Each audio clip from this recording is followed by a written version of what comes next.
Bueno, Dios les bendice, bienvenidos. Esperamos que el cambio de día no haya afectado a algunos hermanos, así que bueno, capaz que algunos llegan mañana, pero ya se irán anoticiando que tenemos los miércoles a las 20. Recuerde que este sábado ya va a ser a las 19, horario ya de invierno, ¿sí? No estamos en invierno, pero ya estamos cada vez más cerca. ¿Cuántos estuvieron el sábado? Siempre me traen para mi garganta, ¿sí? ¿Estuvieron el sábado cuántos? Muy bien. ¿Y los que estuvieron el jueves pasado? Bueno, venimos hablando acerca de nuestro Señor Jesucristo, la persona de Cristo, de nuestro Salvador, nuestro Mesías. Encadenado a la serie de enseñanzas que ha dado el pastor Gustavo Silvetti sobre la Trinidad de Dios, el Dios Trino, esa pluralidad de nuestro Dios, que es Dios Padre, Dios Hijo y Dios Espíritu Santo. Sentía la necesidad que comencemos a conocer quién es nuestro Señor Jesucristo. Y el jueves pasado habíamos visto justamente la función de Cristo como nuestro mediador, como nuestro sumo sacerdote, como aquel que está a favor de nosotros, intercediendo delante de nosotros, delante del Padre, a la diestra del Padre. Y habíamos visto algunas cosas importantes allí también. Y el día sábado veíamos la necesidad de reconocer o de identificar de qué habla Apocalipsis, ¿se acuerdan? ¿Y de qué habla Apocalipsis? Del 666, de la bestia. Bueno, se dan cuenta que muchas personas ven muchos personajes, pero no ven de quién es la revelación. Y la Biblia comienza diciendo Apocalipsis, dice la revelación de ¿quién? De Jesucristo. Apocalipsis es la revelación de Jesucristo, porque es al que menos se lo ve, ¿sí? Se ve tantos personajes en el libro de Apocalipsis. Y habíamos aprendido de que el libro de Apocalipsis no es el libro sellado que hace referencia a la Escritura, puesto que en el capítulo 22 el ángel le dice que no selle este libro. Entonces empezamos a ver cuál era, de acuerdo a la Escritura, el libro sellado, que es un libro escrito y sellado. Y la Escritura habla de que nosotros somos las cartas abiertas, nosotros somos las cartas escritas por el Señor, no con tintas, sino con la del Espíritu Santo, y somos sellados por el Espíritu Santo. Y enseñábamos acerca de que un libro escrito, un rollo escrito, una carta escrita y sellada, de acuerdo a la cultura hebrea, hacía referencia a cuando se adquiría una propiedad, se sellaba, se ponía 7 sellos de acuerdo al interés y al valor de la propiedad adquirida, pero cuando no se poseía la propiedad, el dueño, después de un jubileo, después de 50 años, tenía la posibilidad de recuperar la posesión adquirida.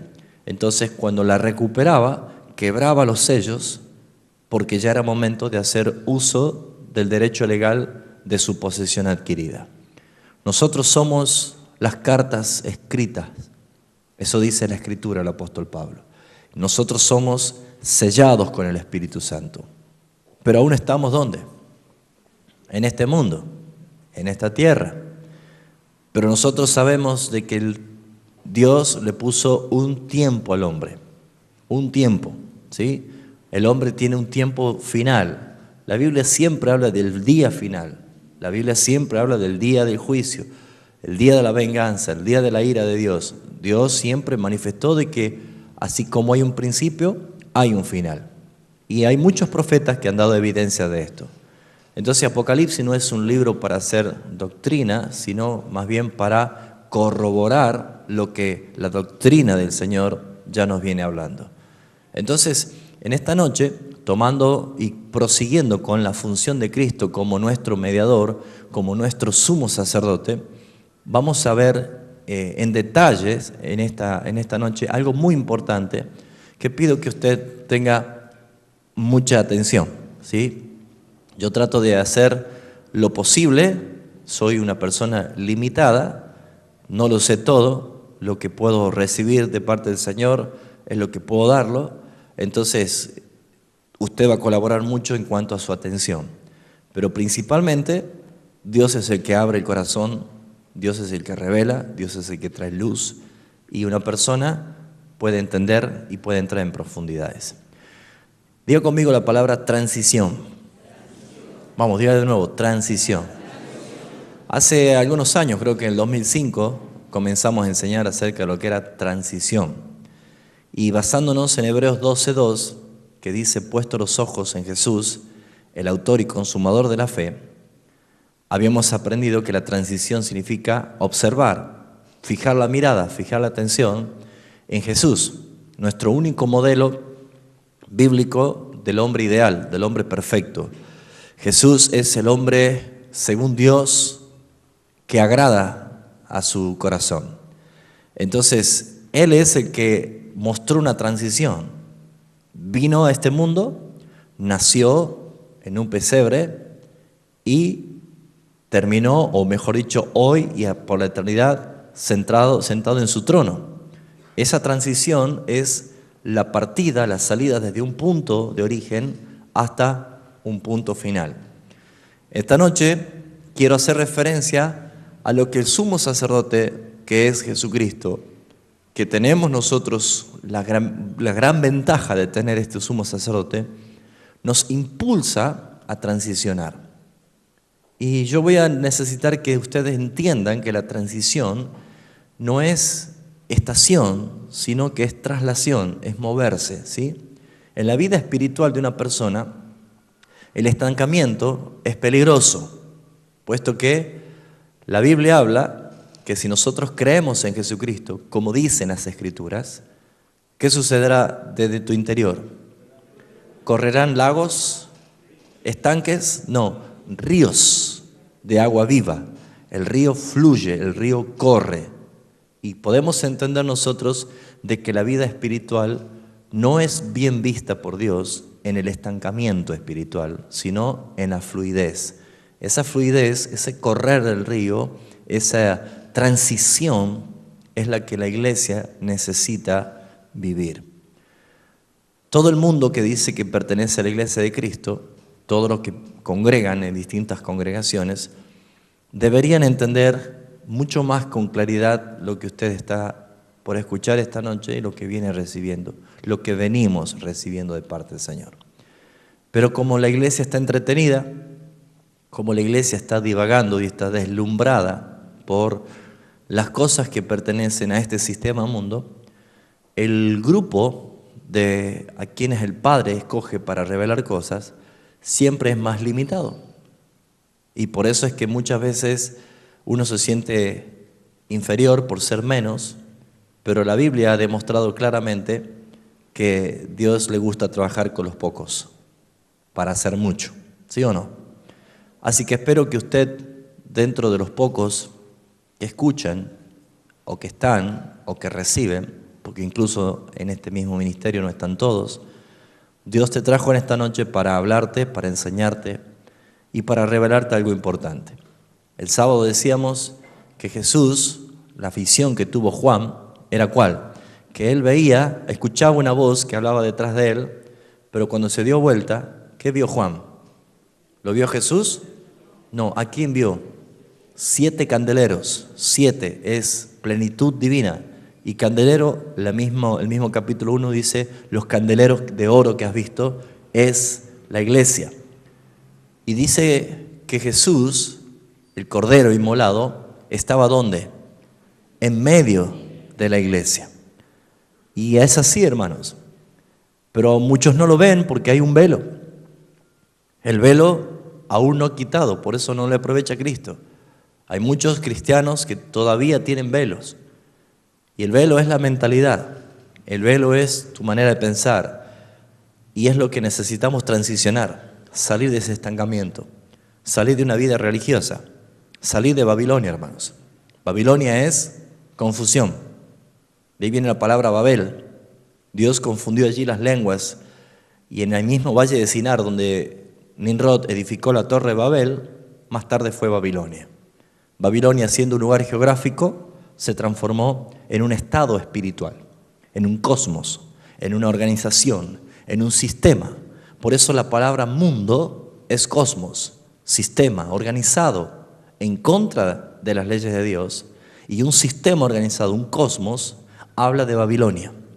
Según la Escritura, de acuerdo a lo que dice Apocalipsis 18, no lo busquen, Babilonia va a caer, la confusión va a caer, pero necesita que primeramente caiga en su mente, que caiga, que no quede confusión, que la luz de la Escritura sea para nosotros cada vez más clara y que podamos ver a Cristo como muchos no lo ven, que Él está en medio de la iglesia y no lo ven.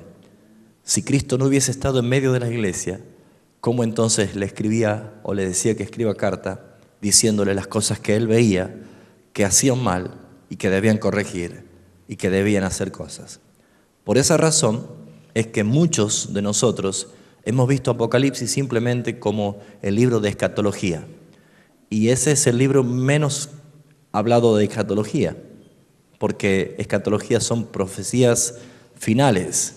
Y tenemos el libro de Daniel, Zacarías, aún Mateo 24, que Jesús habló mucho de escatología. Pero el libro de Apocalipsis solamente tiene un objetivo: revelar ¿a quién? A Jesucristo.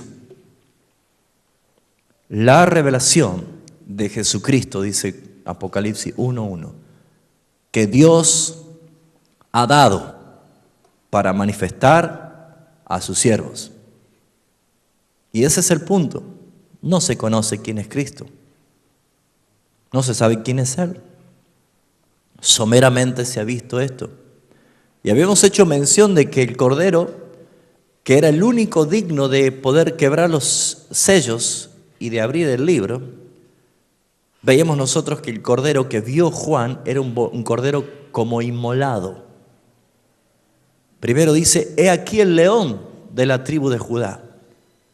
Pero cuando él ve quién es el que corta o que quiebra los sellos, no era el león, sino que era el Cordero.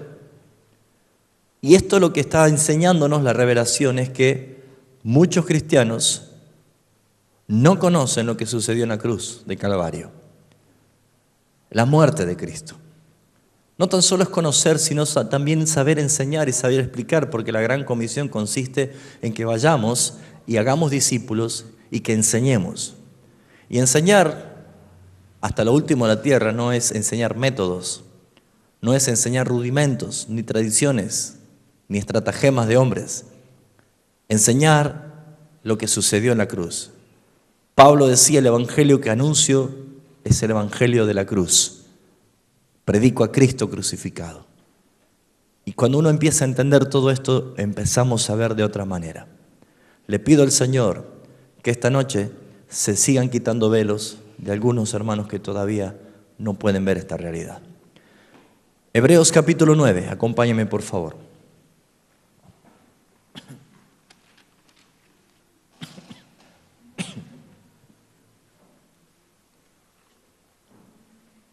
Dios es un Dios de modelo, de diseño. Él establece cosas claras y las respeta. Y así se maneja Él, ¿sí? Hebreos capítulo 9, versículo 11. Quiero tomar como referencia este versículo. Hoy vamos a usar muchísimo la Biblia, ¿sí? Así que yo no tengo reloj. Por ahí cuando estemos llegando a las 1 menos cuarto de la mañana, me avisa, Hebreos capítulo 9, versículo 11. Para los que ya descubren a Cristo revelado, ¿sí? Es muy importante entender que Cristo glorificado es el que nosotros tenemos por Señor. Hay 3 etapas de Cristo, de acuerdo a la Biblia. Primero, el Cristo profetizado, que aparece en el antiguo pacto a través de los profetas mayores y menores. Incluso desde los libros del Pentateuco, escrito por Moisés, desde el Génesis, ya se profetizaba a Cristo. Primero tenemos la etapa del Cristo profetizado, pero esa etapa no es la nuestra. Nosotros no vivimos en el tiempo del Cristo profetizado.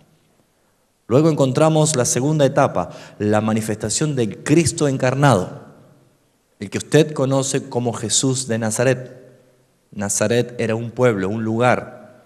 Jesús era de Nazaret, identificado como el Verbo que se hizo carne en el pueblo judío, para muchos rechazados, para otros aceptados. Encontramos que los 4 evangelios narran la biografía de Jesucristo. Pero nosotros no pertenecemos al tiempo de Jesús de Nazaret. Sin embargo, muchos siguen orando en el nombre de Jesús de Nazaret. Y no porque esté mal, sino que a veces no encaja los tiempos y la realidad espiritual. Cuando Cristo resucitó, el Padre lo exaltó hasta lo sumo, según Filipenses capítulo 2, versículo 9. Lo exaltó hasta lo sumo. El Cristo glorificado es el Cristo resucitado, el Cristo reinante sentado a la diestra del Padre. Ese Cristo es el que está detrás de velo para muchos. Todavía hay muchos que siguen mirando al Jesús de Nazaret, pero no identifican el Cristo glorificado. ¿Por qué no pueden identificar el Cristo glorificado? Porque no se ven reflejados como un espejo ellos mismos en Cristo Jesús. El día que usted se vea en Cristo y el día que usted vea a Cristo en usted, usted habrá recibido la bendición de que sus velos han sido quitados y puede entender y puede creer y puede vivir una realidad diferente. Por eso es que el autor de Hebreos comienza diciendo en el versículo 11, pero estando ya presente Cristo, haciendo referencia a la tarea consumada en la cruz del Calvario, dice, sumo sacerdote de los bienes venideros. ¿Qué significan bienes venideros? Los bienes que vienen. El cristiano que no tiene el velo corrido, el velo quitado, porque Apocalipsis quiere decir revelación o correr el velo, quitar el velo para poder ver.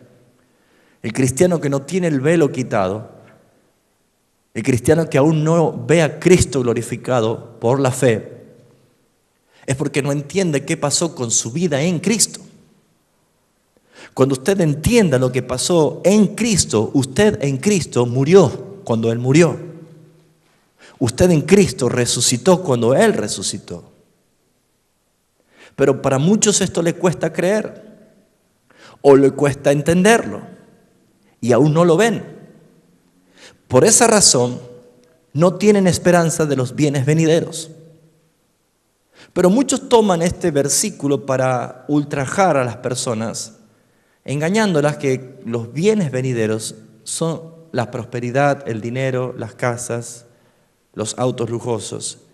Y por eso es que muchos están haciendo, típico de Babilonia, mercaderías de muchas almas, llevándolos al negocio, llevándolos totalmente a las ganancias deshonestas.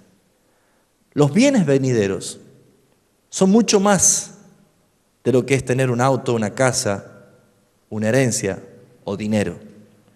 Mucho más. Son las cosas que Dios ha reservado para los que le aman. Son cosas que ojo no vio, ni oído yo, ni siquiera pensamientos que haya subido a su mente. Hay una esperanza que el cristiano no la está poniendo en su espíritu como esperanza de gloria, porque aún Cristo está velado delante de sus ojos. ¿Por qué necesitamos transicionar? Porque hay que sacar a la iglesia del estancamiento. Porque hay que sacar a la iglesia del adormecimiento, de la modorra, que tiene muy bien puesto el título de la iglesia religiosa, o las religiones, cualquiera sea ella. La iglesia de Cristo tiene otra actividad y tiene otra dirección. Pero dice que Él es sumo sacerdote de los bienes venideros. Cristo como mediador es nuestro sumo sacerdote, puesto y constituido a favor de nosotros. Cuando veamos más adelante los oficios de Cristo y cuando veamos los dos estados de Cristo, el estado de humillación y el estado de exaltación, cuando veamos los tres oficios de Cristo, Cristo como profeta, Cristo como sacerdote y Cristo como rey, vamos a entender mucho mejor por qué Él es sumo sacerdote de los bienes venideros. En otras palabras, existe una garantía absoluta, total, de que todos los bienes que vienen para los hijos de Dios van a llegar. Gracias por su entusiasmo. ¿Está con velo todavía o no? Vamos a profundizar. Pero dice, por el más amplio y más perfecto tabernáculo, Dios revela el modelo inicial, original, el modelo que Dios le había mostrado a Moisés y que le advirtió que no debía innovar nada. Le advirtió que tenía que hacer tal cual al modelo que se le había mostrado en el monte. El modelo del tabernáculo tiene tres dimensiones: atrio, lugar santo y lugar santísimo. El altar del sacrificio estaba en el atrio. Estaba el lavacro donde se purificaban, pero estaba el altar del sacrificio. Cristo el Cordero murió fuera, en el atrio, donde estaba el altar del sacrificio.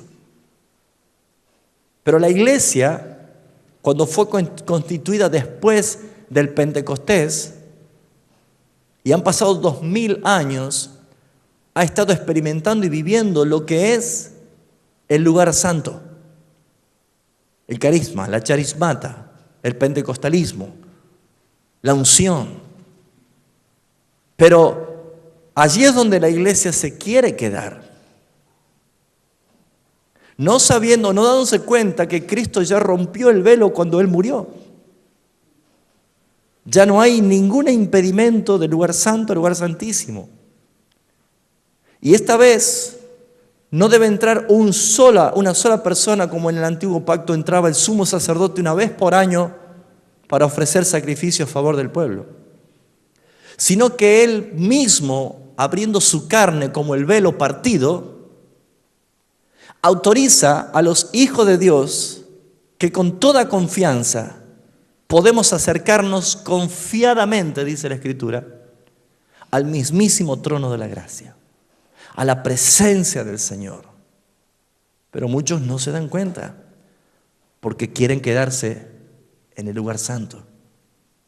Quieren quedarse con la unción, con las caídas, con tirar el saco, con la sopladita.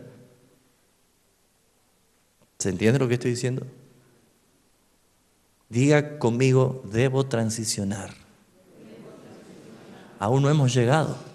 Necesitamos entrar al lugar de privilegio, a la misma presencia. Y eso es lo que nosotros debemos ver cuando descubrimos a Cristo en medio de la iglesia, en medio de tu vida. Ese es el secreto, el misterio guardado que Pablo decía, que Cristo es en vosotros. Él está en vos, pero debe manifestarse, debe salir a la luz. Entonces, cuando encontramos el diseño tabernáculo, dice por el más amplio y más perfecto tabernáculo, no hecho de manos, es decir, no de esta creación. Entonces, sería bueno que empecemos a entender y a comprender que Cristo es el todo en nosotros y que llena todo en nosotros y que debe ser el todo para nosotros. Que no podemos nosotros mirar otra cosa más que su vida, su gloria, su muerte, su resurrección, su promesa y su cumplimiento, porque es para nosotros. Pero necesito comenzar a profundizar en esto porque el sumo sacerdote tiene un gran interés manifestado en la Escritura y lo está haciendo porque el oficio de Cristo no se terminó porque ya está sentado a la diestra del Padre, no. Tuvo una actividad como profeta estando en la tierra y sigue teniendo una actividad como profeta en los cielos. Tuvo una actividad como sacerdote en la tierra y sigue teniendo una actividad, pero como sumo sacerdote en los cielos. Tuvo una actividad como rey estando en la tierra y está teniendo una actividad como rey de reyes en los cielos. Error pensar que cuando Cristo venga y se establezca el reino, recién Él va a comenzar a reinar. Él es rey de los siglos, dice la Escritura. Él es rey eterno. Él siempre ha reinado. Él se despojó a sí mismo y se humilló para cumplir un pacto eterno de redención que había entre el Padre y el Hijo. Pero Él nunca dejó de ser rey. Él está reinando. Pero cuando empezamos a ver que la función del sumo sacerdote es garantizarnos a nosotros de que vamos a recibir los bienes venideros, haciendo referencia a la entrada a la manifestación de gloria que nosotros aún esperamos y que la creación entera espera. ¿Saben, hermanos? Hay mucha gente en el mundo que vive sin esperanza. Pero hay muchos cristianos que tienen una mala esperanza porque no saben lo que esperan. ¿Qué espera usted, hermano? Y estar en el cielo. ¿Y qué más espera? Y estar allí con Jesús en las nubes. ¿Se entiende cuál es la esperanza? Usted sabe que el suceso más extraordinario de la historia de la humanidad y del universo mismo es el advenimiento de Cristo. La transformación va a ser total. Hace un tiempo atrás, no mucho tiempo atrás, pero le había enseñado algo que dice, Jesús dijo, y está registrado en Mateo capítulo 24, y quisiera que lo leamos, pero esta vez quiero profundizar un poquito más sobre esto. Mateo 24 es el capítulo que podemos entender que Jesús, como profeta, habla del tiempo final, habla de las profecías que deben cumplirse. Mateo capítulo 24, dice el versículo 36, haciendo referencia a cuándo será el día de la venida del Señor. Si bien es cierto, dice el capítulo 24, versículo 36, pero el día y la hora nadie sabe, ni aun los ángeles de los cielos, solo mi Padre. Eso es verdad. No podemos y nadie sabe cuándo va a ser el día y la hora. Pero sí el Señor, como profeta, anunció cómo serán los tiempos de su venida. O sea que nosotros podemos no saber la exactitud del día y la hora, pero sí podemos reconocer los tiempos. Y claramente Jesús dijo cómo van a ser los días, los tiempos que van a ser o que se van a vivir y que van a tener la similitud de algo que ha pasado. Ese es nuestro Dios, que anuncia lo por venir con el pasado. Todas las cosas que Él revela las hace de esta manera. Fíjese usted, la Biblia responde siempre a las preguntas de la Biblia. Necesitamos nosotros estudiar y comprender lo que la Escritura dice. Pero, dice el versículo 37, más como en los días de Noé, así será la venida del Hijo del Hombre. ¿Como cuándo dice? Como en los días de Noé. Claramente nosotros vemos, para esto tendría que usted estudiar Génesis desde el capítulo 6, capítulo 7, cuando Dios le da la orden a Noé, hablando, advirtiéndole del juicio, incluso haciendo referencia de cómo iba a ser el arca, de qué iba a ser el arca. Todo habla de Cristo, la madera de gofer, madera que no se pudre, haciendo referencia a la humanidad de Cristo, que no iba a haber corrupción. De 30 codos por 50 codos, 30 la estatura del varón perfecto según Dios, 50 es el tiempo perfecto del Pentecostés, de la obra del Espíritu Santo, 50 es el número de la plenitud de la sabiduría del hombre. Se admiraban que Jesús hablaba como uno de los que tienen 50 años, decía, ¿no? Y hablando del arca, ya estamos hablando de Cristo mismo. Pero cuando empezamos a ver que el arca, señal de salvación para algunos y señal de perdición para otros, interviene aquí, los tiempos que van a suceder son como los días de Noé. Ahora, fíjense ustedes que es muy importante entender esto.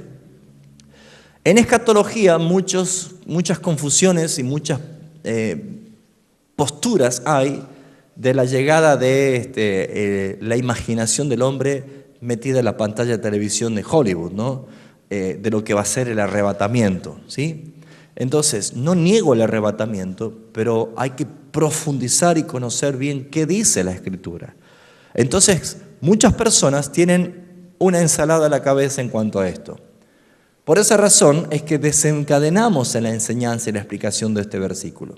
Dice el versículo 38, pero como en los días antes del diluvio estaban comiendo y bebiendo, casándose y dándose el casamiento, hasta el día en que Noé entró en el arca. Y no entendieron. ¿Quiénes no entendieron? Los que estaban comiendo y bebiendo, casándose y dándose el casamiento. O sea, los que estaban ocupados en otra cosa y no en la advertencia profética que Dios había dado por medio de Noé, ¿sí? Ahora, fíjense ustedes, y no entendieron hasta que vino el diluvio, dice, y se los llevó a todos. Así será también la venida del Hijo del Hombre. La venida del Hijo del Hombre manifiesta de que va a haber mucha gente que va a ser llevada. Y ahí fue cuando le hice esa pregunta, ¿usted quiere ser llevado o quiere ser dejado? Y la confusión de muchos dice, no, yo quiero ser llevado. ¿Y qué hemos aprendido? Porque el diluvio, el juicio, se llevó a todos estos que estaban comiendo y bebiendo y casándose y dándose en casamiento. Algunos pueden decir, bueno, pero es muy arriesgado hablar de esa manera. Ahora, un versículo bíblico, dos versículos bíblicos, de acuerdo a la regla de hermenéutica, de la interpretación bíblica, no puede hacerse dogma cuando hay muchos otros versículos que avalan de que los bienes venideros para nosotros es una tierra nueva. Nosotros no vamos a ser quitados de esta tierra, sino que Dios va a transformar esta tierra en algo nuevo. Ese silencio porque están entendiendo, están enojados, están comprendiendo. Vamos a profundizar. Pero dice la Escritura, a continuación de esto, entonces, está hablando de este juicio, estarán dos en el campo, el uno será tomado, el otro será dejado. Dos mujeres estarán moliendo en un molino, la una será tomada y la otra será dejada. Velad pues, porque no sabéis a qué hora ha de venir vuestro Señor. Vemos claramente de que Jesús da como señal los días de Noé, así como los días de Noé. Quiere decir que nuestro sumo sacerdote que está ofreciendo sacrificio, intercediendo, Él se ofreció eternamente por nosotros delante del Padre, pero intercediendo por nosotros a la diestra del Padre, nos está garantizando de que los bienes venideros, lo que viene, la esperanza de gloria, la transformación total, la glorificación total, va a manifestar claramente lo que nosotros hoy, al conocer quién es Cristo, con el velo quitado, empezamos a entender esto. Muy bien, puede surgir la pregunta, ¿entonces no va a haber arrebatamiento? Sí, hermano, sí va a haber arrebatamiento, pero no de la manera dispensacionalista que lo habíamos aprendido o que lo habíamos entendido. Porque si tendríamos que entender de acuerdo, traducido por la Biblia de comentario de Ciro Scofield en 1909, que es una doctrina relativamente nueva, en pleno siglo XVIII no se conocía esta doctrina. Vemos nosotros de que si tuviese que ser así como antes lo entendíamos, tendría que haber tres venidas de Cristo. Un arrebatamiento, un rapto secreto, que la gente no va a saber quién va a ser, quién va a estar, van a haber ropas tiradas por allí, ¿sí? catástrofes, aviones que se caen porque el piloto desapareció. Todo eso se ha visto en películas, ¿no es cierto? Y estamos 7 años en las nubes, luego volvemos con Jesús para establecer el reino. Luego vuelve Jesús otra vez para poner fin a la destrucción a Satanás. No encaja, no hay bases bíblicas sobre eso. Pero la Biblia habla de un día. El día final, el día del juicio, el día de la ira, el día que se tocará la trompeta. Y es más, la Biblia dice, se tocará la última trompeta, a la final trompeta. Si es final, ¿va a haber otras después? No, es final. ¿Y cuándo será el arrebatamiento? ¿Cómo será? Como Noé, como los días de Noé. Entraron en el arca. El arca tocó los más altos niveles más arriba del monte Ararat. ¡Wow! ¿Y quedó allí? ¿O fue un momento hasta que el juicio se llevó a cabo y descendió? ¿Y fueron salvados cuánto dice? 8. ¿Qué significa 8? Nuevos comienzos. Hay un cielo nuevo y una tierra nueva, y nosotros somos el 8 de Dios. Nosotros somos un nuevo comienzo. ¿Me va entendiendo? ¿Me va siguiendo? Pero mientras hay un juicio, Pedro dice que fuimos salvados por el agua. ¿Sí o no? Por agua. El agua, señal de juicios para algunos, se los llevó a todo, y señal de salvación para nosotros. ¿Se da cuenta usted? Eso es soberanía de Dios. Pero si tenemos que fundamentar en la Escritura, me gustaría que veamos varios versículos que nos da a nosotros la referencia total de que somos poseedores por legalidad, por derecho legal, por promesa y cumplimiento de una tierra nueva. Ya la alabanza que se hacía en Apocalipsis, capítulo 5, decía, nos has redimido para nuestro Dios con tu sangre y nos has hecho reyes y sacerdotes. ¿Y qué dice? Y reinaremos, ¿dónde? ¿En las nubes? Sobre la tierra. Cuando Dios le vuelve a decir a Abraham, capítulo 12 de Génesis, versículo 1, pero Dios le había dicho a Abraham, vete de tu tierra y de tu parentela a la tierra en que yo te mostraré. No le dijo Dios a Abraham, Abraham, sal de tu tierra y de tu parentela a la nube que yo te llevaré. Moisés también recibió la orden de liberar al pueblo de Egipto para llevarlo a una tierra prometida.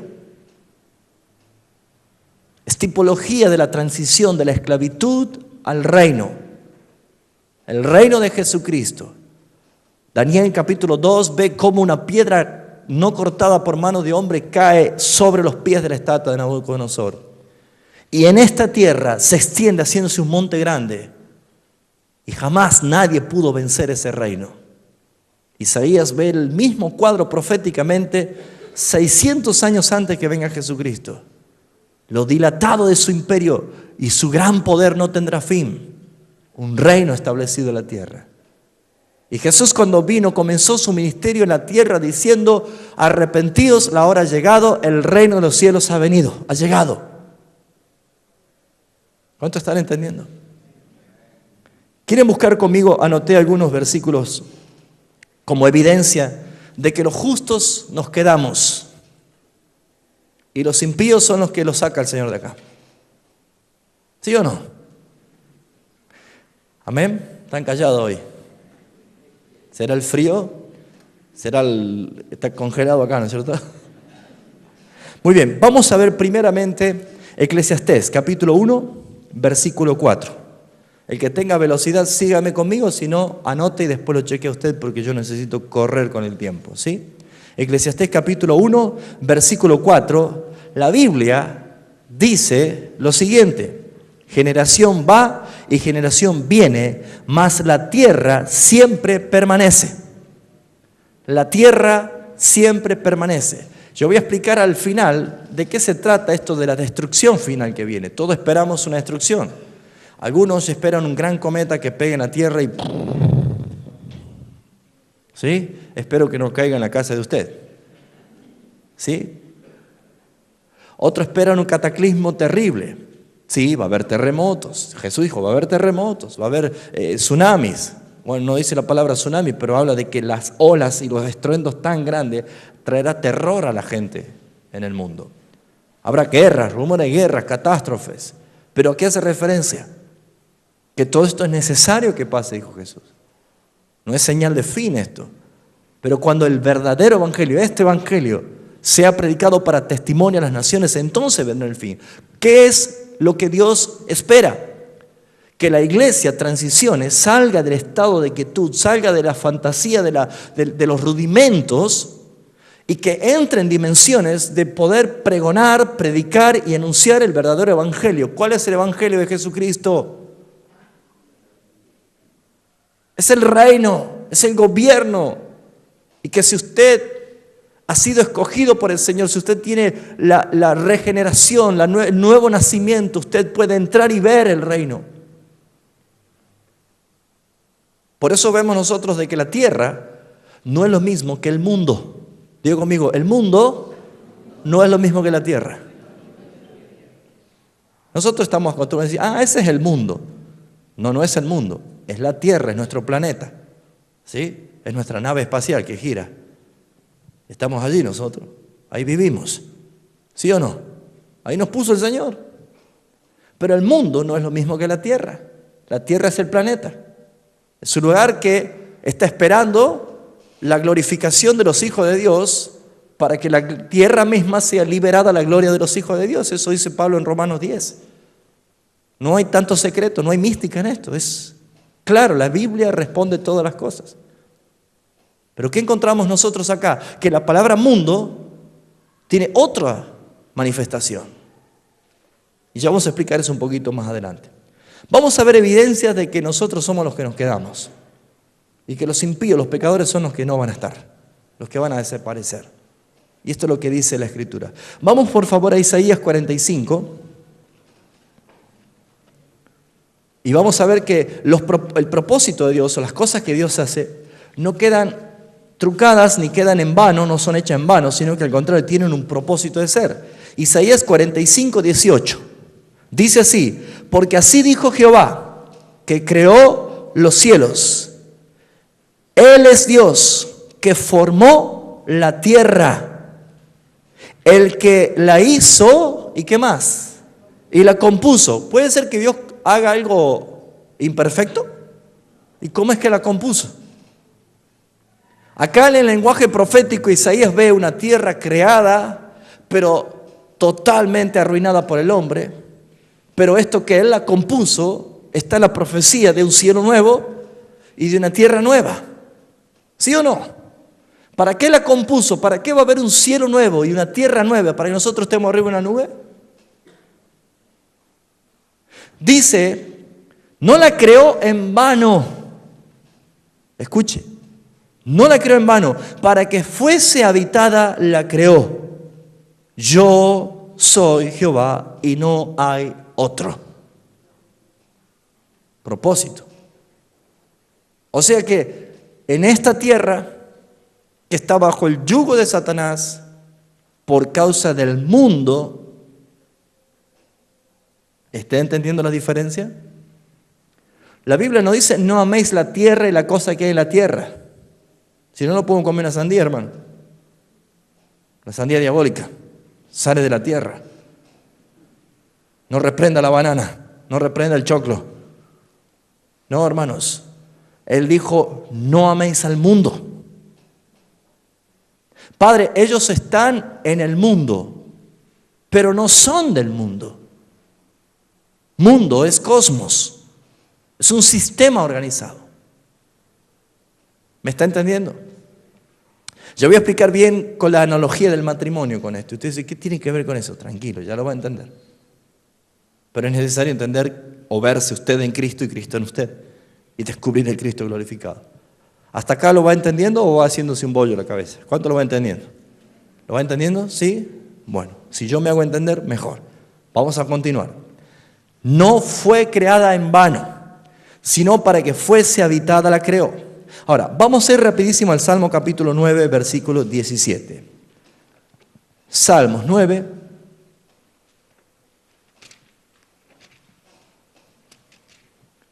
capítulo 17. ¿Cuántos quieren ser dejados? ¿Cuántos quieren ser llevados? Pónganse de acuerdo. ¿Cuántos quieren ser llevados? Ajá, ¿y cuántos quieren ser dejados? Bueno, acá dice que los malos serán llevados. Salmo 9, 17, ¿qué dice? Los malos serán trasladados al Seol. Toda la gente que se olvidan de Dios. ¿Usted se olvida de Dios? ¿O lo tiene presente siempre? No, yo nunca me olvido que los jueves van ahora los miércoles. ¿Y los sábados? ¿Usted lo tiene presente a Dios en sus decisiones? ¿En sus deseos de obedecer? ¿Usted lo tiene a Dios presente en todo? ¿Saben, hermanos? La Biblia dice que todo lo que hagas, sea de hecho o de palabra, hacerlo como para el Señor. Así que uno no puede estar haciendo una zurdita por ahí como para el Señor. Uno no puede estar haciendo una transfugiadita para allí como para el Señor. Uno no puede estar haciendo allí una trampita como para el Señor. Quiere decir de que cuando nosotros tenemos en cuenta a Dios, nosotros sabemos que estamos bajo el temor de Dios. Pero todos los que se olvidan, toda la gente que se olvidan de Dios, también serán trasladados al Seol, dice. Es muy parecido a lo que dice Pablo en Romanos 1, capítulo 28, cuando dice, por cuanto no quisieron tener en cuenta a Dios, Dios los entregó una mente reprobada. Entonces vemos nosotros que ¿quiénes son los que serán trasladados? ¿Quiénes son los que serán quitados? Los malos. Capítulo 11 de Salmos, versículo 11, versículo 6. Sobre los malos hará llover calamidades, fuego, azufre y viento abrasador. Será la porción del cáliz de ellos. Cáliz es la copa. ¿Qué viene para los impíos? ¿La copa de qué? De la ira. Fíjense, estamos en la tierra, ¿sí? Y los juicios van a venir sobre la tierra. Pero hay un mundo, hay un cosmos, hay un sistema diabólico que va a destruirse. ¿Lo está entendiendo? Hay un cosmos, hay un sistema que va a destruirse. Nosotros seremos liberados claramente de toda influencia sobre nuestra mente. Ya vamos a ver un poquito esto. Pero hay algo que va a suceder.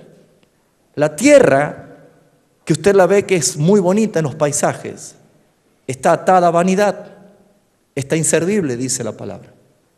Pero cuando nosotros seamos transformados a la gloria de Jesucristo, la tierra será liberada a la gloria de nosotros. La tierra que usted va a heredar, que usted tiene herencia. Hay muchos versículos, por ejemplo, vamos al capítulo 37 de Salmos. Mire, si usted lee todo el Salmo 37, hay muy pocos que se atreven a predicar el Salmo 37, porque no lo entienden, ¿sí? Pero el Salmo 37 tiene un subtítulo que es más claro, échale agua, como se diría, ¿no? ¿Qué dice el subtítulo? El camino de los malos.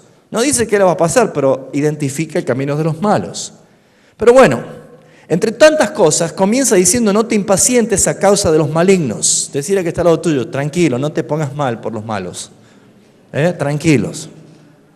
¿Sabe que esto fue algo que le pasó al mismo salmista Asaf? Decía, pero casi se desliza a mis pies. Veía que los impíos prosperan, crecen. La vida les sonríe.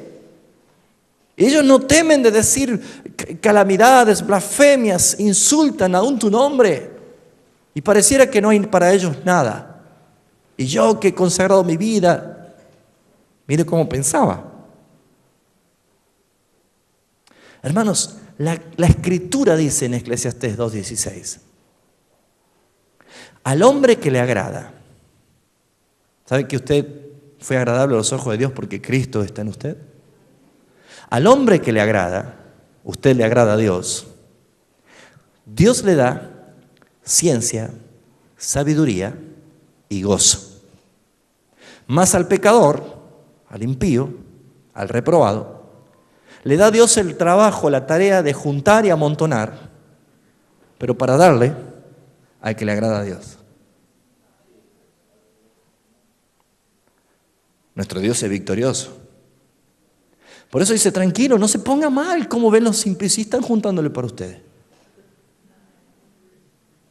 Por lo menos hizo una sonrisa ya, ¿no?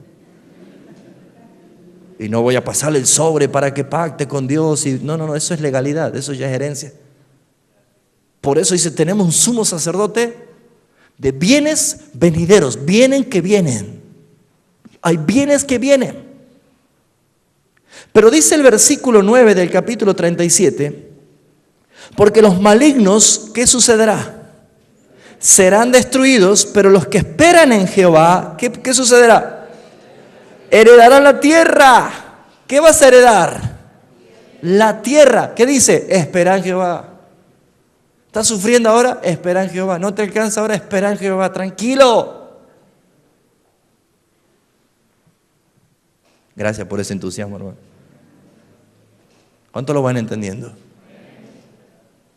Cuando alguien tiene velos y no ve la realidad de Cristo, caen en la trampa de que, ¿cuántos quieren ser millonarios? Vamos, pacten con Dios, ponga su semilla, traiga su plata, venda empanada, vamos hermanos. Usted va a ser millonario, usted va a ganar. Hermanos, dice la Biblia, tranquilo, no se impaciente. ¿Usted sabe lo que es ser heredero juntamente con Cristo? Él es Señor de todo. Eso es gracia. Siendo nosotros culpables, condenados, miserables, desdichados, vinimos a ser herederos de tremenda salvación.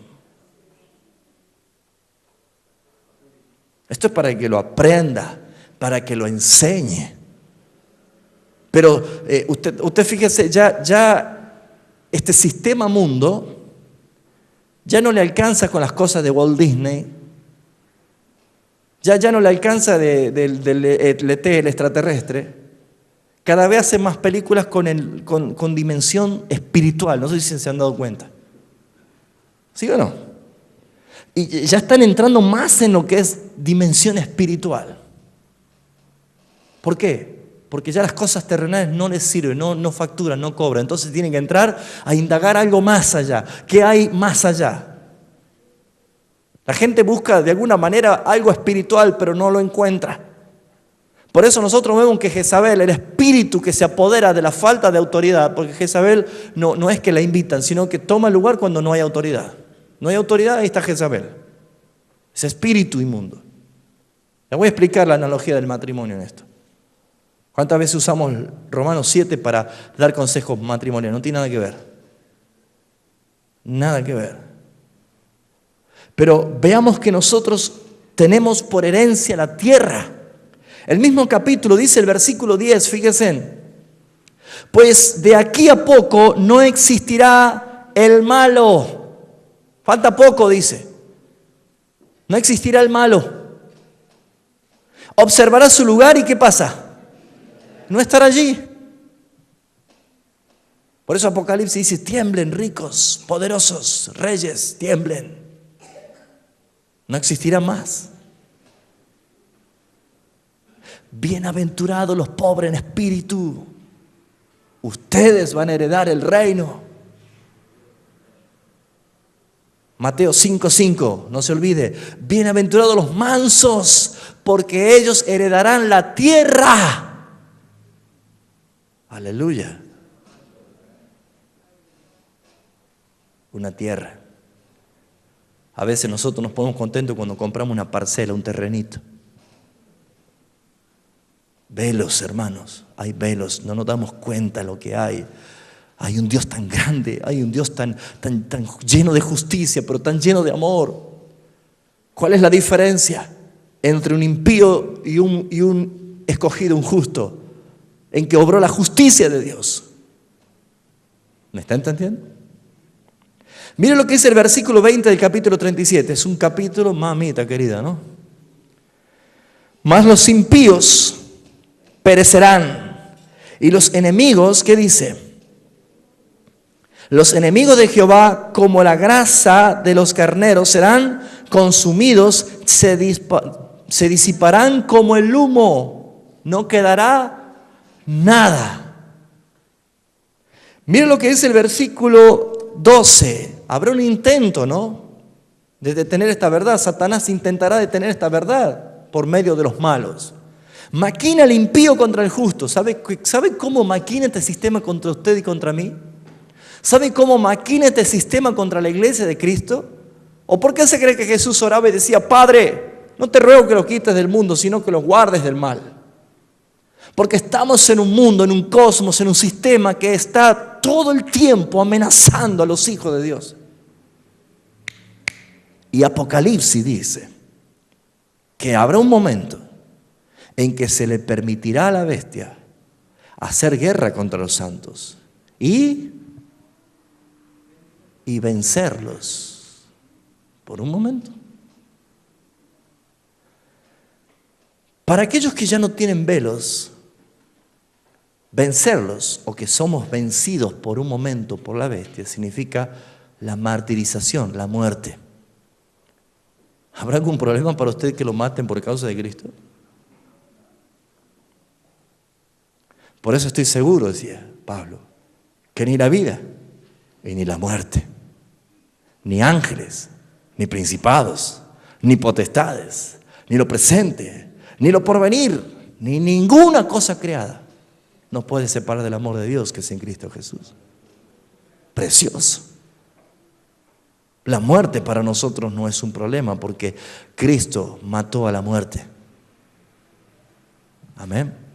Al resucitar, Él mató a la muerte. Así dice Oseas capítulo 14. Oh muerte, yo seré tu muerte. Precioso.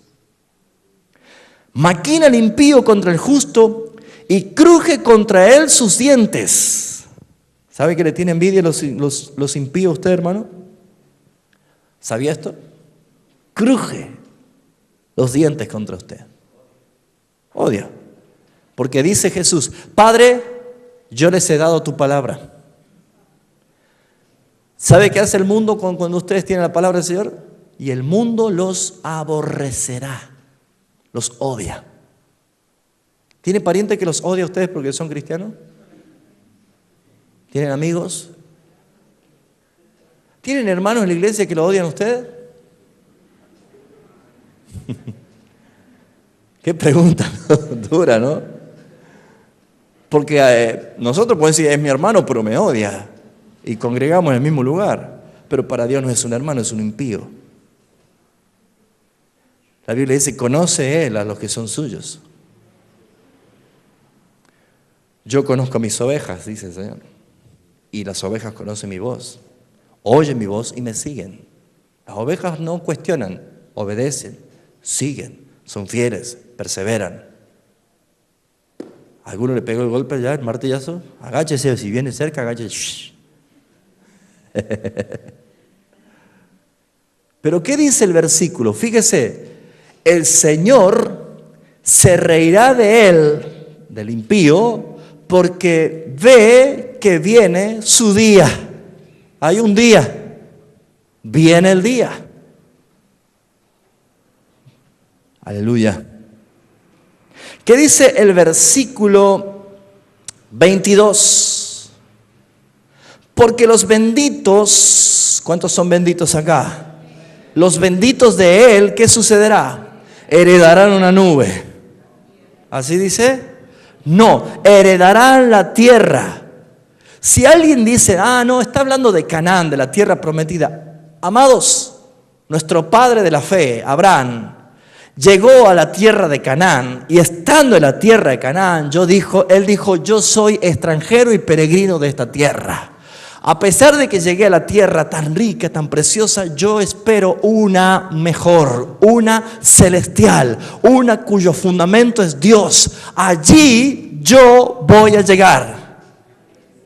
Y dice en Hebreos 11, 32, dice: y Dios se regocija y dice: no se avergüenza llamarse Dios de ellos, y les ha preparado una ciudad, una patria celestial.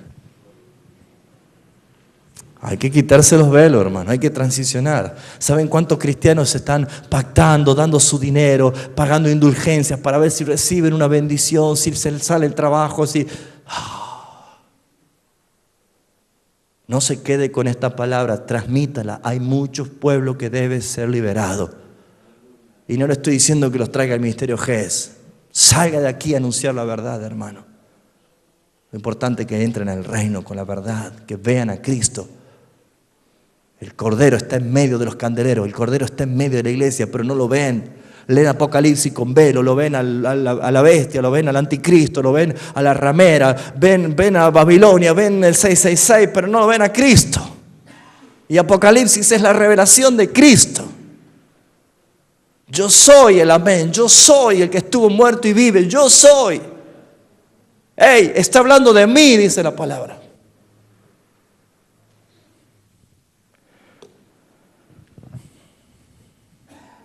Me queda media hora. ¿Sigo? Amén. Es muy importante, no podría cortarlo así nomás, ¿sí? Vamos a ver el capítulo 75 de Salmo, Salmo 75. ¿Vio que nosotros somos los que nos quedamos?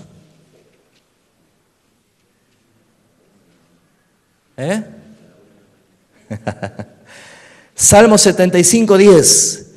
Quebrantaré todo el poderío de los pecadores, pero el poder del justo será exaltado. Habla de gobierno. Babilonia tiene 3 expresiones de gobierno: política, religiosa y económica. Babilonia se manifiesta así, pero dice el Señor que Él quebrantará, arruinará, despedazará todo poderío de los pecadores. Cuando alguien saca el poder a la amenaza más grande, es reducido a nada. ¿Cuántos se enroscarían una víbora en el cuello? Y si saben que esa víbora ya no tiene nada de veneno, ni colmillo tiene, por ahí se anima, ¿no? ¿Sí o no? ¿Cuánto entrarían a la jaula de un león? ¿Y si sabe que el león está embalsamado?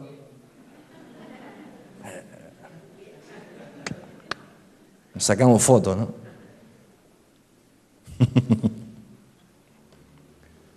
Cuando el poder es quitado de algo, ya es inofensivo. ¿Sí o no? Por algo dice Colosenses capítulo 2:15 que Cristo triunfó sobre Satanás, sobre las potestades, sobre todas fuerzas de las tinieblas, triunfó sobre ellos en la cruz del Calvario, anulando el acta de los decretos que nos eran contrarias. Allí había pena de muerte para usted, pero Cristo al triunfar anuló, canceló. No hay más. Prevalece el decreto eterno mío, yo lo salvo. Amén. Salmo 119, 119. Como escoria, ¿sabe lo que significa escoria? Basura. Como escoria, hiciste consumir a todos los impíos de la tierra. Por tanto, yo he amado tus testimonios. ¿Se dan cuenta que la tierra es para nosotros? Va a ser liberada de la corrupción, va a ser totalmente liberada. Los impíos, los pecadores, Satanás, no existirá más, no habrá pecado, ya no estarán acá. Es más, Cristo viene a ser tabernáculo eterno con nosotros. Amén. Aleluya. Acompáñeme a Proverbios, capítulo 10, versículo 25. Vio que hay muchos versículos que certifican que nosotros somos herederos. Esos son los bienes venideros que vienen, hermanos. Cristo habitando con nosotros por eternidad en gloria. En una tierra, en un Edén, en un paraíso restaurado. Aleluya. Qué hermoso va a ser esto. ¿Cuántos tienen ya un poco más de esperanza de gloria? ¿Cuántos la ven mejor ya? Mira, hermanos, cuando enseñemos la humillación de Cristo y la exaltación de Cristo, entenderá que Él se hizo pobre para que nosotros fuésemos enriquecidos por Él, dice la Biblia. Pero no habla del dinero, ¿no? Habla de la posesión, de la herencia. Él se despojó para que usted sea objeto de la herencia. Pero cuando Él tomó la glorificación del Padre hasta lo sumo, la Biblia dice que nos hizo sentar juntamente con Cristo en lugares celestiales. Esto es glorioso, hermano. Si no lo entiende, pídale al Espíritu Santo que le haga vibrar con esa palabra y conmoverse y entender lo que es esta realidad. Proverbios capítulo 10, versículo 25 dice: como pasa el torbellino, así el malo no permanece, mas el justo, ¿qué dice? Permanecerá para siempre. Versículo 30, el justo no será removido jamás. Pero los impíos, ¿qué dice? No habitarán la tierra. ¿Quiénes son los que serán dejados? Nosotros. ¿Quiénes son los que vendrán? Se los llevarán a todos. Los impíos. Pero como se interpreta mal esto del arrebatamiento, eso es para recibir nada más al Señor en las nubes, en el aire. Pero vendremos a reinar. El arca estuvo un tiempo sobre la cumbre, los montes más altos del Ararat, el monte más alto del mundo. Allí estuvo el arca, arriba, pero por un tiempo, hasta que las aguas bajaron. Amén. Capítulo 12, Proverbios, versículo 7. Dios trastornará a los impíos y no serán más. Pero la casa de los justos, ¿qué dice? Permanecerá firme. ¿Dónde está edificando su casa? ¿En la roca o en la arena? ¿Lo ven? Toda la Biblia habla de Cristo. Todo habla de su garantía, de su seguridad. Vamos a Romanos capítulo 6 rapidísimo. Y es importante resaltar algunas cosas acerca de la analogía. Pablo no está hablando de doctrina acá, sino de analogía. Está enseñando algo para que nosotros podamos entenderlo. ¿Sí? Romanos capítulo 6 dice: ¿qué pues diremos? ¿Perseveraremos en el pecado para que la gracia abunde? En ninguna manera. Esto literalmente quiere decir que nunca sea así. Que nunca sea así. Porque lo que hemos muerto al pecado, ¿cómo viviremos en él? ¿O no sabéis que todos los que hemos sido bautizados en Cristo Jesús, hemos sido bautizados en su muerte? La palabra bautizado no hace referencia al bautismo en agua que usted y yo lo hicimos por obediencia como testimonio de nuestra conversión. Bautizados quiere decir sumergidos en Cristo, introducidos en Cristo. Y la Escritura dice que el Padre nos escogió antes de la fundación del mundo en Cristo. Cristo es el recipiente de los salvados. A los que el Padre escogió los puso en Cristo. ¿Cuánto están entendiendo? El Padre escogió desde la eternidad con libertad y fuimos sumergidos en Cristo, introducidos en Cristo. Estamos dentro de Cristo, esa es la realidad. Cuando alguien es sumergido en una pileta bautismal, es entrado a las profundidades de esa pileta. Esto dice Pablo: ¿no saben que ustedes han sido sumergidos, introducidos, puestos dentro de Jesús? Por eso dice, cuando Él murió, ¿quién murió allí? ¿Usted no murió allí?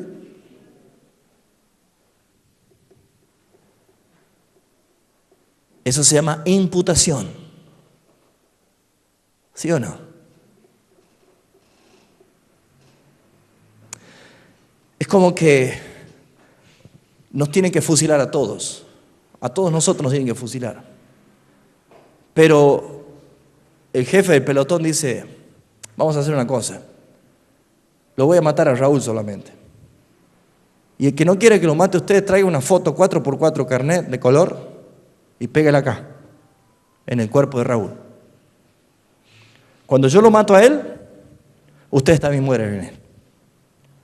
¿Cuánto quieren eso? Pero usted sigue vivo, ¿no es cierto? Pero al matarme a mí, el jefe del pelotón dice, ya los maté a todos. No lo entiende, ¿no? Porque me miran. ¿Entiende o no? El Padre hizo esto. Todos estábamos condenados a muerte. ¿Cuántos son pecadores? ¿Merecíamos qué cosa? La muerte. Pero el Padre dijo, voy a hacer una cosa. Si por uno entró la muerte de todos, por uno voy a dar la salvación. ¿Sí o no? Entonces, como el Padre no puede salvar a todo el mundo porque no estaría siendo justo, y no puede condenar a todo el mundo porque no estaría mostrando su gracia, soberana y libremente escogió a los que Él quería salvar. Sin presión, sin que nadie le esté diciendo nada. Y por eso lo hizo antes de la fundación del mundo. Nos escogió a todos nosotros. Y para poder salvar por uno a todos los escogidos, a todo su pueblo, a toda su casa, a todos sus oikos, a todos los que Él conoció, dice Pablo, ¿no saben que ustedes, nosotros, hemos sido puestos en Cristo Jesús? Hemos sido bautizados, hemos sido sumergidos, estamos en Él. Por eso la Biblia siempre dice en Cristo, en Cristo. El que está en Cristo es nueva criatura. El que está en Cristo todo lo puede. El que está en Cristo no peca. Dentro. Y aquí dice claramente, versículo 4, porque somos sepultados juntamente con Él, sepultados juntamente con Él para muerte por el bautismo, por la inmersión, por ser introducidos, a fin de que como Cristo resucitó de los muertos por la gloria del Padre, así también nosotros andemos como en nueva vida. ¿Por qué tenemos nueva vida? Porque Cristo, ¿qué tiene? Vida. Vida. Porque si fuimos plantados juntamente con Él en la semejanza de su muerte, así también seremos en la de su resurrección, sabiendo esto, que nuestro viejo hombre fue crucificado juntamente con Él para el cuerpo del pecado sea destruido, a fin de que no sirvamos más al pecado. El sábado decía que la Biblia identifica dos tipos de personas: el primer Adán y el segundo Adán. Adán, el reprobado en la carne, el condenado, y Cristo, el Adán perfecto según el Padre. Pero Dios se encarnó, dice la Escritura, se hizo hombre, se hizo carne. Y por eso yo le decía que Cristo, 100% Dios y 100% hombre, Cristo no murió siendo 100% Dios porque no puede morir Dios, Dios es espíritu. Quien murió es la humanidad de Cristo. Y Cristo tomó forma de carne, la carne según el hombre, sin pecar, por nosotros se hizo pecado. ¿A quién mató Cristo en la cruz? Acá dice, al cuerpo del pecado. Aquí mató a Adán. ¿Sabe quién murió allí? Adán, la naturaleza pecaminosa de los que iban a ser salvados. ¿Me estoy haciendo entender? ¿Quién murió allí? Adán. Porque es Cristo, Él dijo, yo vengo a poner mi vida, fue crucificado y mató en su carne al cuerpo pecaminoso de nuestra vieja naturaleza. ¿Lo retiene acá? Adán. Versículo 11, versículo 10 dice, porque en cuanto murió el pecado, una vez por todas, mas en cuanto vive, para Dios vive. Así también vosotros, ¿qué dice? Consideraos muertos al pecado, pero vivos para Dios en Cristo, en Cristo, estamos en Cristo Jesús, nuestro Señor. Muy bien, ¿qué dice el apóstol Pablo? Que debemos considerarnos como muertos. Si Cristo murió y nosotros estábamos en Él, nosotros hemos muerto. Bueno, sí, pero usted no sabe que yo, el pecado, que la tentación. Sí, eso Dios lo sabe. Pero ese es el velo que usted todavía no puede quitárselo. No puede ver al Cristo glorificado. Considérese que está muerto, pero que está vivo para el Señor. Para de esa manera dar fruto. ¿Por qué? ¿Por qué vivo para el Señor? ¿Por qué vivo en el Señor, en Cristo Jesús? Allí comienza el capítulo 7 con la analogía del matrimonio. Continuado. Nosotros acostumbramos a ver un número y un subtítulo y pensamos que es otra cosa. No, es una carta. Pablo continúa. Ahí él no ponía capítulo 7 y el subtítulo. Él seguía escribiendo. Esto está puesto únicamente para que sea más fácil para ubicar nosotros la lectura bíblica. Pero Pablo estaba hablando de que alguien había muerto en Cristo Jesús. ¿Había muerto a quién? A la naturaleza pecaminosa. Allí murió el Adán viejo. ¿Quién triunfó? El Adán según Dios, porque él resucitó y él tomaba ahora la idea del hombre verdadero que Dios había deseado que sea. ¿Sí o no? Entonces Pablo dice, ¿acaso ignoráis, hermanos? Pues hablo con los que conocen la ley. Está hablando de aquellos que conocían la ley de Moisés. Y ahora se va a aplicar la analogía del matrimonio en Cristo y la iglesia, porque se sabe que la iglesia está invitada a casarse con Cristo, ¿sí o no? ¿Cuántos van a estar en la boda? ¿Usted va a ser invitado o va a ser la novia? Ah, qué hermoso, ¿no? Pero fíjese usted que dice claramente Pablo, ¿acaso no sabes, hermano, ignoran? Y hablo como los que conocen la ley, que la ley se enseñorea del hombre entre tanto que éste vive, porque la mujer casada está sujeta a la ley del marido mientras éste vive. Pero si el marido muere, ¿qué pasa con ella? Ella queda libre de la ley del marido, según la ley. Cristo vino a cumplir la ley. Y alguien murió en Cristo Jesús. La naturaleza pecaminosa, murió Adán. La iglesia siempre tipifica a la mujer. Y la iglesia estaba comprometida y casada con esa naturaleza hasta que se dé cuenta que algo sucedió. Por eso es importante ver el mensaje de la cruz. ¿Me estoy haciendo entender? Así que si en vida del marido se uniere a otro varón, ella será llamada adúltera. Pero si su marido muriere, está libre de esa ley, de tal manera que si se uniere a otro marido, no será adúltera. Hasta que usted no reconozca que está muerto en Cristo y resucitado, hasta que usted no diga, yo ya me morí cuando Él murió, porque en eso consiste la salvación. Entender que Cristo fue el sustituto. Él murió y cuando Él murió, yo morí. Y cuando Él resucitó, yo viví. Y cuando Él me llamó y lo creí y recibí esa vida, simplemente se aplicó en mí esa gran verdad consumada. Pero cuando esto yo lo entiendo, yo soy libre porque mi viejo marido, esa naturaleza, ese Adán, está muerto. Ahora yo como iglesia pura, santa, sin mancha y sin arruga, estoy próximo a casarme. Y no es adulterio.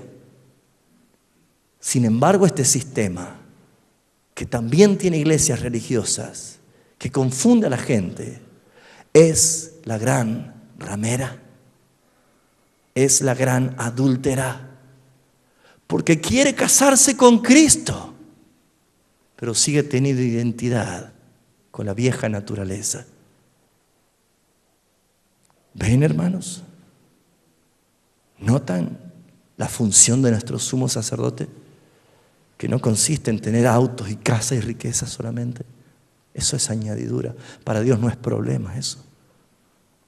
Es entender que somos de otro, dice la Biblia. Escuche. así también vosotros. ¿Ve que es una analogía? No está haciendo un dogma acá, es una analogía. Así también ustedes, hermanos míos, habéis muerto a la ley mediante el cuerpo de Cristo. Cuando Cristo murió, mató la naturaleza vieja, mató a ese Adán, mató a ese marido de la carne.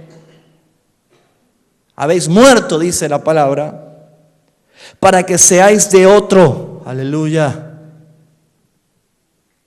A fin de que llevemos fruto para Dios. Porque mientras estábamos en la carne, Pablo dice estábamos, porque él dice, yo ya estoy muerto, con Cristo estoy juntamente crucificado. En su lenguaje y en su manera de pensar, usted debe hablar así. Cuando yo estaba vivo en la carne, pero ahora estoy muerto. Mientras estábamos en la carne. Si usted es un convertido, si usted es una persona regenerada, si ha nacido de nuevo, usted no tiene nada que ver con el otro, la otra naturaleza, con el que estaba condenado. Por eso es que necesitamos un cambio de mentalidad. Transicionar es salir de ese estado de estancamiento que no te lleva a nada. Es entrar al lugar santísimo. Porque cuando estés en la presencia de Dios, en ese lugar santísimo, en el mismo trono de la gracia, podrás sentir de que no hay ninguna separación porque Cristo te abrió el camino. Él te invita, ven.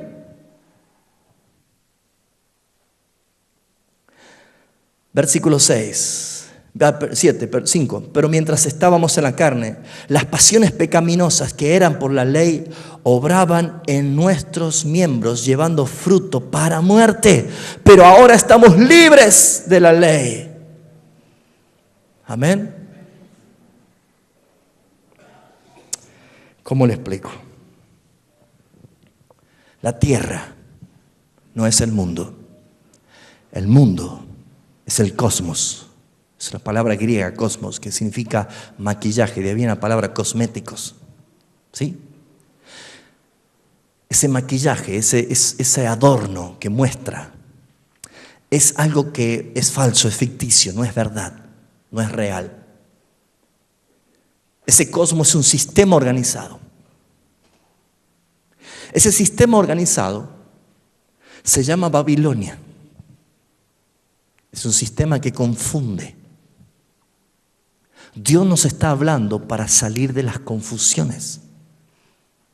Dios nos está hablando para ver la realidad y transicionar a ese lugar. Y ser como los portadores del arca cruzando el Jordán. Pisamos el Jordán y las aguas se detienen, pero faltan 3 millones todavía de personas que venían atrás. El que venía el último ni siquiera veía el Jordán. Pero si yo soy el primero que llegué, me tengo que quedar hasta que pase el último. Llegar nosotros a entender y a ver esto, hermano, no significa salir corriendo egoístamente a pedirle coronas al Señor por la gran revelación que tuvimos. Sino por el contrario, es comprometernos más aún por la verdad revelada del Señor para ser testigos hasta lo último de la tierra. Para enseñarle a las personas que hay una realidad espiritual, que este sistema de Babilonia le ha engañado. Y este sistema de Babilonia no es un lugar, sino un estado de confusión. Apocalipsis 17:1 dice claramente que este sistema de Babilonia, que hace referencia a la identidad clara de que es la gran ramera, dice así, Apocalipsis capítulo 17:1. Vino entonces uno de los 7 ángeles que tenían las 7 copas y habló conmigo diciéndome, ven acá y te mostraré la sentencia contra la gran ramera, la que está sentada sobre las aguas. ¿Dónde dice que está sentada la ramera? Sobre las aguas. El versículo 15 explica qué son las aguas. Acuérdense que esto es en un lenguaje profético, no es literal, es tipológico. Versículo 15 dice, me dijo también las aguas que has visto donde la ramera se sienta, son pueblos, muchedumbres, naciones, lenguas, gentes. O sea que todo este mundo está bajo confusión, bajo engaño.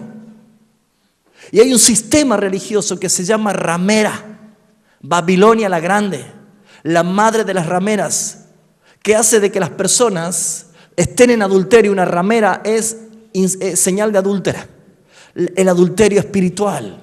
Por eso dice Santiago capítulo 4, oh almas adúlteras, no saben que la amistad con el mundo, no dice con la tierra, dice con el mundo. La amistad con el mundo es enemistad contra Dios. Un sistema, un cosmos. Por eso, hermano, usted y yo no somos de este mundo. Dios va a destruir el mundo, sí, hermanos. Pero la tierra será liberada cuando ya no exista el mal. Liberada. Hay una tierra nueva que se va a manifestar. Y nosotros quedaremos en la tierra nueva. Cristo vendrá a hacer tabernáculos con nosotros en una tierra nueva. Cielos y tierra huyen ante el trono blanco. Y cielos nuevos y tierra nueva. En el segundo cielo es lugar celeste donde las esferas de Satanás y Satanás se mueve rodeando la tierra. No existirá más. ¿Cuánto están entendiendo? ¿Por qué? Porque Adán murió. ¿Dónde ataca la Babilonia? A la mente, a la confusión. Fíjese lo que dice 2 de Corintios capítulo 11. Ya voy terminando, hermanos queridos. ¿Cuánto están recibiendo? ¿Cuánto glorifican al Señor? 2 de Corintios capítulo 11.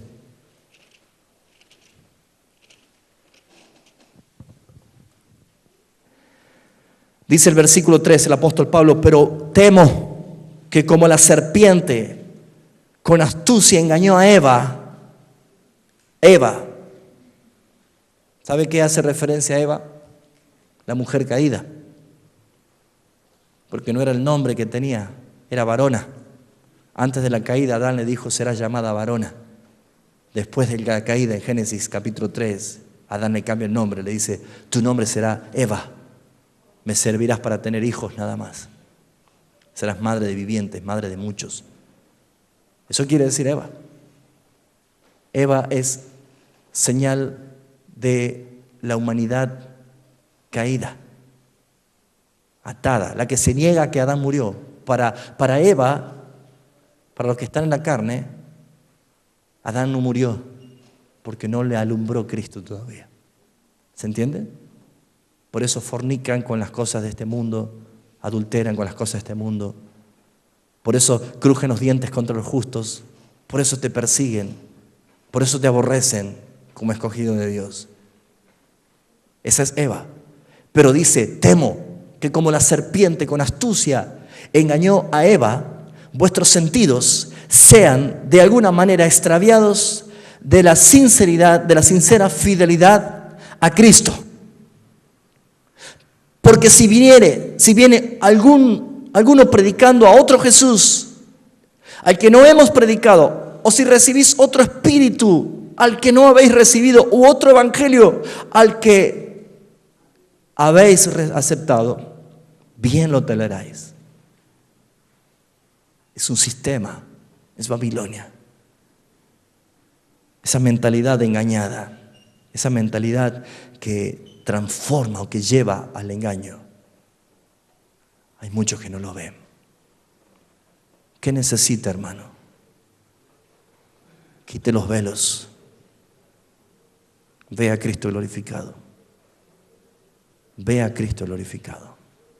Véase usted en Él y véalo a Él en usted.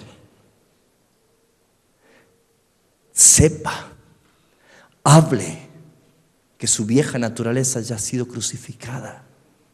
No tenga nada que ver con aquel delincuente o aquella delincuente que merecía la muerte. Ya fue crucificado.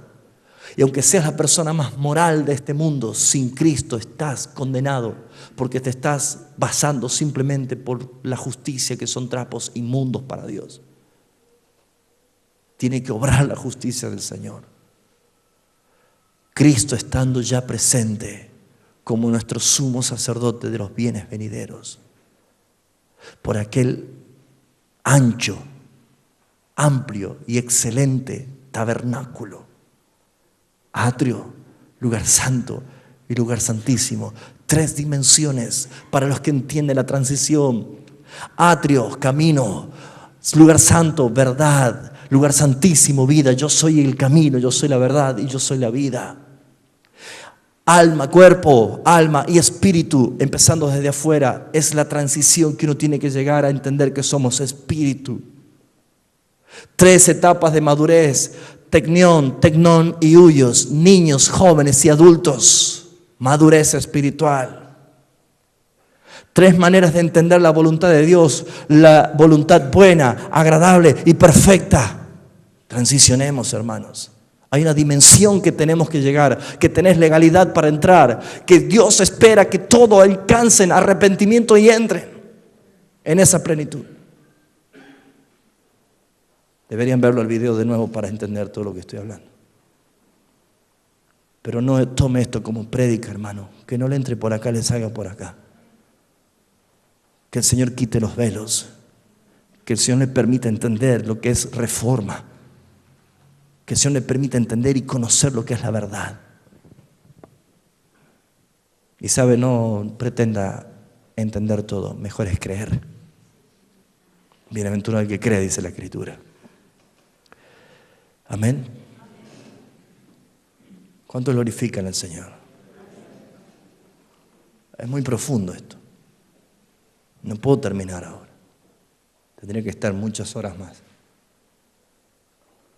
Pero a veces, hermanos, cuando estamos en tiempos finales y todas las cosas que Satanás promueve en los aires, el calendario maya, que el sol ya se va a caer, que va a haber un gran terremoto en el mundo. Lo que Dios viene a poner fin y destrucción total es un cosmos, es un sistema. La tierra nueva será manifestada para los herederos del Señor. Pedro dice, los elementos ardientes en fuego, serán deshechos. ¿Sabe qué curioso? La palabra elementos en el griego, que en este momento no me acuerdo bien, creo que es now. Yo me voy a fijar bien si es así. Elementos tiene la misma traducción para rudimentos. Y Hebreos dice, ya salgan de los rudimentos. Pablo dice en Colosenses, no anden más por rudimentos. Los rudimentos, cosas que provienen de la mentalidad del hombre, van a ser quemadas, no van a existir. Quiere decir que aún nuestra mente va a ser transformada en gloria y todo lo que es en parte se acaba y entenderemos todo lo que es perfecto. Pablo dice en su palabra, y conoceremos cómo fuimos conocidos. Y según la Escritura fuimos conocidos por el Padre en la eternidad antes de la fundación del mundo. Es glorioso. No se quede con lo superficial, no se quede en el lugar santo nada más. Entre en el lugar santísimo, entre en aguas profundas, entre en intimidad con Dios. Entre, hermanos. Algunos están contentos por el tiempo de alabanza, por las músicas, porque tenemos nuevos músicos, o por las canciones de modas. Otros están contentos por el edificio que han comprado. Otros están contentos por sus páginas de internet y otros están contentos por la nueva unción y todo el mover y el despertar, y son palabras que no existen en la Biblia. Pero dice, a mí me han dejado afuera, yo sigo golpeando y no me conocen. Apocalipsis es la revelación de Jesucristo, es entender quién es el alfa y quién es la omega, quién es el cordero y quién es el león, quién es el rey. Tenés el privilegio, hermanos. Tenemos el privilegio, hermanos, de que el Espíritu del Señor nos esté ministrando en este tiempo así. Con una sequía tan grande que hay en distintos lugares de la palabra de Dios. Tenemos el privilegio de tener varones en este lugar que enseñan cosas profundas para ustedes, hermanos. Oren por los predicadores, oren por los pastores. Oren, hermanos, ¿saben por qué? Porque Satanás quiere silenciar nuestras bocas. Satanás quiere callar nuestras bocas. Oren por nosotros, decía Pablo, para que sean abiertas las puertas para el Evangelio. Oren por la situación económica de los pastores, de los ministros, porque esa es la prueba más fuerte de la integridad. ¿Entienden lo que les digo? Somos muy cuestionados por muchas cosas. Pero bendito sea el Señor que tenemos un turno para comparecer delante del Señor. Y la obra de cada uno será probada. Escuche, Dios no menosprecia si edificas con oro o con plata o piedra preciosa. Dios no menosprecia si edificas con madera, con heno o hojarasca. Porque Él no dice cada uno mire con qué edifica. Dice cada uno mire cómo edifica. Aún hasta tu edificio hecho de papel le sirve para el Señor. Porque de acuerdo a la capacidad que Dios te ha dado y los dones que Dios te ha dado. Pero lo que vale no es con qué, sino cómo sobreedificas. Cada uno mire cómo sobreedifica. No se sienta menos usted, hermano, porque usted no es un predicador y que tiene profundas revelaciones. No, hermano, no se equivoque. Esto no es así, no es por méritos. Ni idolatre a las personas que lo hacen porque somos inútiles. Por la gracia del Señor uno habla, uno enseña y no porque nosotros seamos académicos. Es relación e intimidad lo que pide el Padre. ¿Cuánto lo reciben? Iglesia de Jesucristo, te bendigo. Te bendigo. Y que entres en intimidad con el Señor. Transicione. Decir a tu hermano, hermano, transiciona. No te estanques. Decirle, hermano, no te estanques.